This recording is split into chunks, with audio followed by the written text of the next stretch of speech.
নমস্কার, অন্তু কিচেনে। আজ আমি আপনাদের সঙ্গে শেয়ার করব মৌসুমি লেবু জুস। তো চলুন পুরো ভিডিওটা দেখে নিন। লেবু থেকে খুব সহজেই কিন্তু আমি আজ রস বের করে নেব। তো চলুন, এখানে আমি 3টে মৌসুমি লেবু নিয়েছি। এবার আমি এটা কেটে নেব। তো লেবুর পুরো মাঝ বরাবর কেটে নিতে হবে। তো 3টে লেবু আমি একইভাবে কেটে নিব।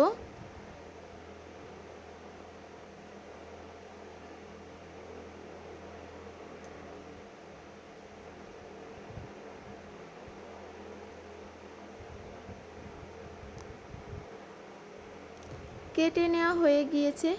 এখানে আমি একটা জুস বের করার পট নিয়েছি। এই পটটা আমি বাজার থেকে 20 টাকা দিয়ে কিনে এনেছিলাম। এভাবে লেবু থেকে রস বের করা যায় খুব সহজে, আর একটুও কিন্তু খোসাতে রস লেগে নেই। তো একইভাবে আমি 3টে লেবু থেকেই রস বের করে নিব।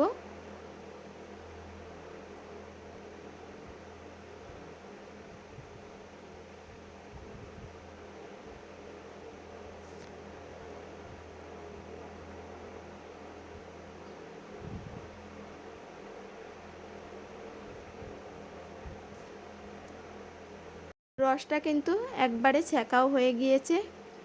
এবার আমি ঢেলে নিব। লেবু যদি বেশি টক হয় তাহলে আপনারা একটু চিনিও অ্যাড করে দিতে পারেন মিষ্টির জন্য, আর কিছু বরফও দিয়ে দিতে পারেন।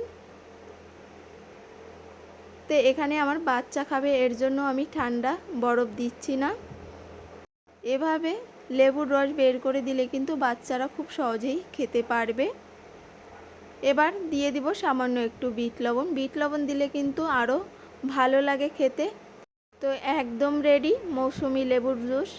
রেসিপিটি যদি আপনাদের ভালো লেগে থাকে অবশ্যই লাইক, কমেন্ট, শেয়ার করে দিবেন। আবারও দেখা হবে নতুন কোনো রেসিপিতে। সবাইকে ধন্যবাদ।